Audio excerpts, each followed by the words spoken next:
आज किसी भी औपचारिक शुरुआत की जगह नहीं है।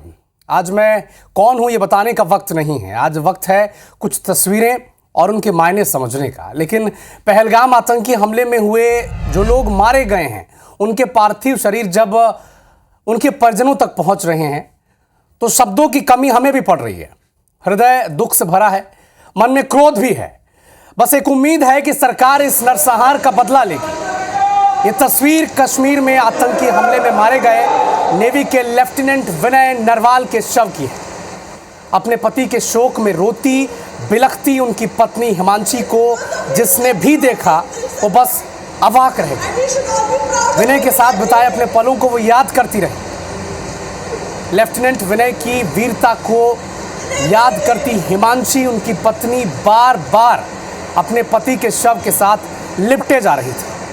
लोग समझाते रहे, वापस बुलाते रहे, लेकिन पत्नी हिमांशी बार बार अपने पति से जाकर लिपट जाती। शायद इसी को प्यार का सबसे बड़ा प्रतीक कहते हैं, जहां सब कुछ जानवर भी सब कुछ जानकर, सब कुछ बूझकर आपको पता है कि वो व्यक्ति आपके साथ नहीं है, लेकिन वो अनजान बन जाता है और अपनी आंखों पर उसे भरोसा नहीं होता। लेफ्टिनेंट विनय नरवाल की ये विदाई उनके उस जीवन साथी की आखिरी विदाई थी, जिसके साथ महज 6 दिन पहले ही जीवन का सपना साकार हुआ था।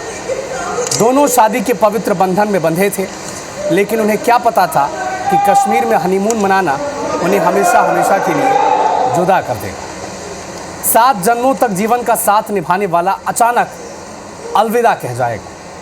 ये तस्वीर आतंक की क्रूरता के खिलाफ संदेश है।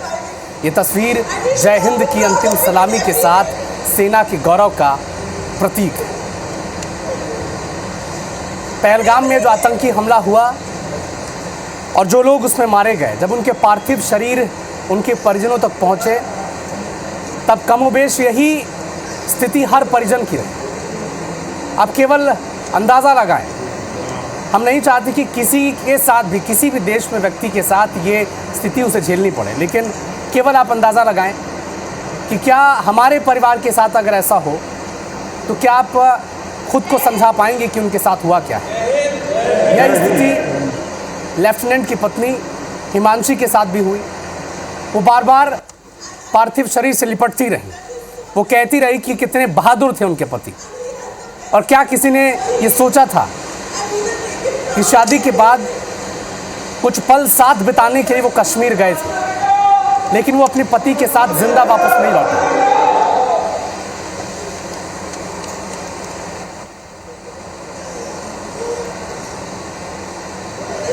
पूरा परिवार उन्हें समझाता रहा, उनके पिता, उनके परिजन। क्या हिमांशी खुद भी नहीं समझती थी? वो सब कुछ समझ रही हैं, लेकिन जीवन में कुछ पल ऐसे आते हैं जब व्यक्ति सब कुछ समझकर भी नासमझ बना रहना चाहता है। कुछ दिनों पहले जिस पति के साथ 7 जन्मों की जीने मरने की कसमें खाई थी, शादी के चंद दिनों बाद अगर बिछड़ना पड़े तो शायद हम में से हर किसी व्यक्ति की स्थिति यही होगी जो इस वक्त हिमांशी की है।